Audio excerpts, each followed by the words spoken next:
Hello, Lesson 8, more interview questions and how to answer those awkward questions, or some of them anyway. These are the top interview questions for you to ask the interviewer. What are the main responsibilities and key objectives of this role? What would a typical week or day in this position look or feel like?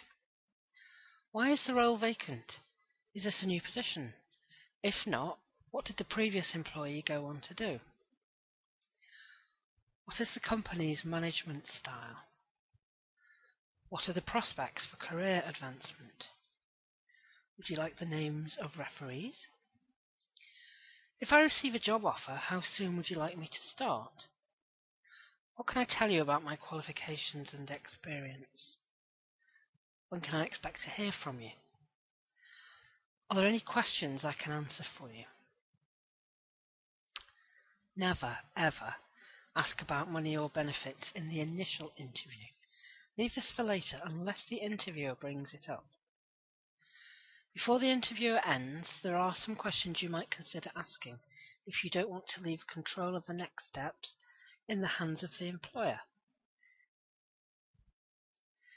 If you have decided that this job is for you, you must ask for it.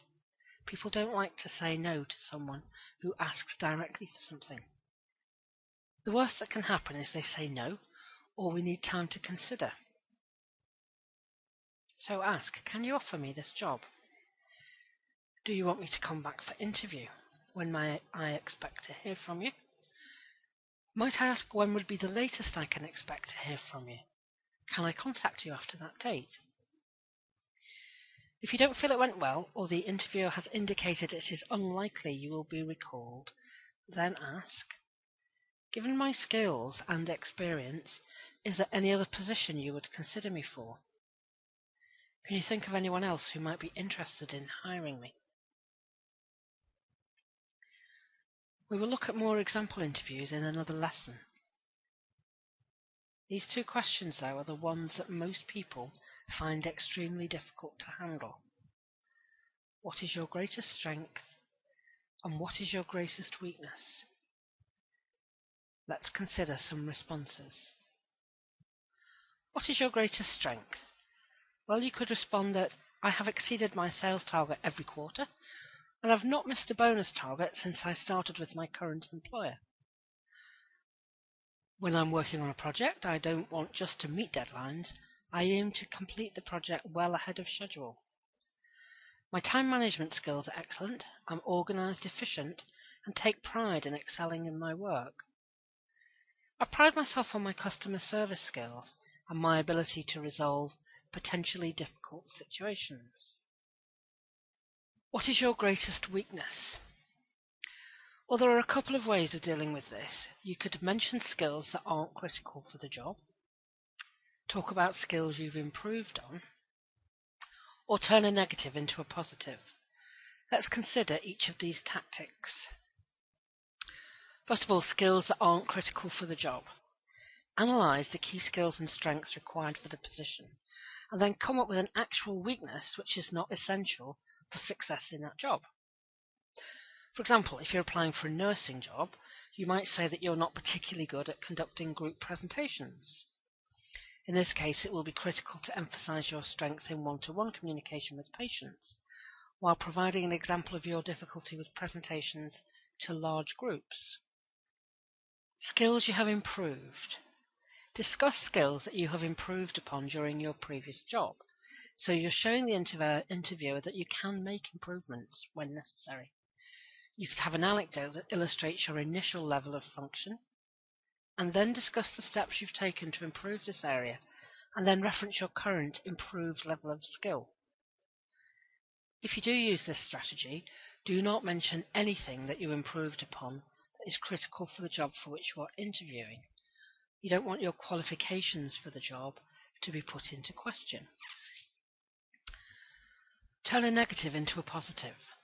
For example, a sense of urgency to get projects completed or wanting to triple check every item in a spreadsheet can be turned into a strength, i.e., you are a candidate who will make sure that the project is done on time and your work will be close to perfect. We'll look at some suggested answers. But note that the term weakness is not used in the sample answers. You always want to focus on the positive when interviewing. When I'm working on a project, I don't want just to meet deadlines. I prefer to complete the project well ahead of schedule. I wasn't very organised, but I implemented a time management system that really helped my organisation skills. I am a perfectionist when it comes to my work, so I tend to spend too much time checking it. But I've come to a good balance by implementing a system to ensure everything is done correctly the first time. This involves me working in an uninterrupted way when possible and always rereading before I submit. I've learned to make my perfectionism work to my advantage at work. I'm excellent at meeting deadlines, and with my attention to detail, I know my work is correct. I used to wait until the last minute to set appointments for the coming week, but I realised that scheduling in advance makes much more sense, because I can control the timings better if I do this, rather than having to fit in with people's availability. Sometimes I spend more time than necessary on a task, or take on tasks personally that could easily be delegated to someone else. Although I've never missed a deadline, it is still difficult for me to move on to the next task and to be confident when assigning tasks to others. I used to like to work on one project to its completion before starting on another, but I've learned to work on many projects at the same time, and this allows me to be more creative and effective in each one. Consider how you can adapt these suggestions for yourself, and we will look at more suggested answers in a future lesson. In Lesson 9, we'll look at a summary of the key do's and don'ts for a successful interview.